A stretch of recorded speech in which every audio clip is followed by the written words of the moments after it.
नमस्कार बंधुरा प्रतिभास किचेने आपनादेर सकलकेई स्वागत जानाई। आजकेर आमी पनीरेर एकटी निरामिष रेसिपि निये आपनादेर सामने हाजिर हयेछि। 10 मिनिटेर मध्य तैरी करे नेওয়া যাবে और एर टेस्ट हबे दारुण सुस्वादु। लुचि परोटा पोलाओर साथे तो एकदम जमजमाटी एकटी रेसिपि। आमार चैनेले नतून बंधु हये थाकले प्लिज आमार चैनेलटी सबस्क्राइब करार अनुरोध रइल। ताहले आसुन देखे नेওয়া যাক किभाबे आमी এই রেসিপিটি তৈরি করছি। বড় চামচের 1 চামচ পোস্ত দানা নিয়েছি, কয়েকটা কাজু, 6 থেকে 7 কুচি আদা, 8-9টা কাঁচা লঙ্কা, একটা মাঝারি সাইজের টমেটো, কিছুটা কিশমিশ, অল্প জল দিয়ে একটা মিহি পেস্ট তৈরি করে নেব। এখন সরাসরি রান্নাতে যাব।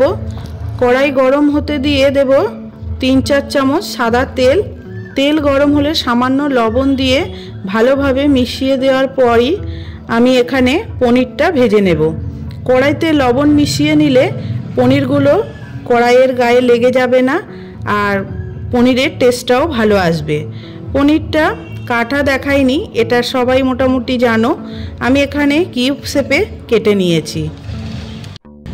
এক পিঠ ভাজা হলে পনিরগুলো উল্টে পাল্টে হালকা ভাজা ভাজা করে নেব। देखो बंधुरा पनीर भाजा आमार रेडी। एखन आलादा एकटा पात्रे जल रेखेछिलाम, सेई पात्रेर मध्य पनीरगुलो एके एके दिए दिচ্ছি। एते करे पनीरटा खूब नरम हये आसबे, ताहले खेतेও खूब सुंदर लागबे। पनीर भाजा तेलेर मध्य आमी फोड़न देब। एखाने 1 चामच घिओ आपनारा ऐड करते पारेन। तो देखो बंधुरा फोड़ने आमी एखाने देब 1 चामच कसूरी मेथी, लवंग कयेकटा, जयित्री अल्प, दारचिनी 2 टुकरो, एलाच 4টে, शुकनो लंका 2টো और तेजपाता। फोड़न थेके दारुण एकटा फ्लेवर बार होतेई पेस्ट करा मशलाटा दिए देब। मशला बाटा धोया जल दिए भालोभाबे मशलाटा आमी कषिये निচ্ছি।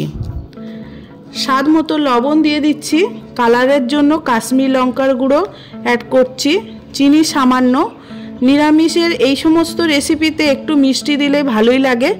মিডিয়াম আছে আমি মশলা খুব ভালোভাবে কষাতে থাকব। পনিরগুলো জল থেকে তুলে নেব।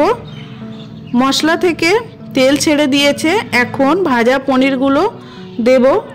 মশলার সঙ্গে হালকা হাতে আমি মিশিয়ে নিচ্ছি।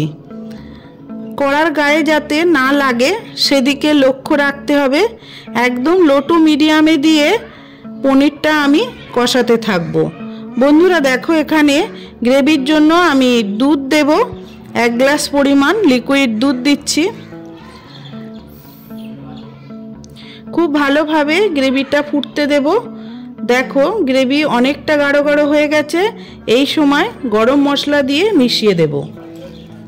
গ্যাস অফ করে ঢাকা দিয়ে রেখে দেব 5 মিনিটের জন্য। এরপর সার্ভ করছি। বন্ধুরা আমি যেভাবে এই নিরামিষ পনিরের রেসিপিটি তৈরি করলাম এইভাবেই তৈরি করবেন। ভালো লাগলে কমেন্টের মাধ্যমে জানাবেন। আবার হাজির হব অন্য কোনো রেসিপির সঙ্গে। ততক্ষণে আপনারা ভালো থাকুন, সুস্থ থাকুন। ধন্যবাদ।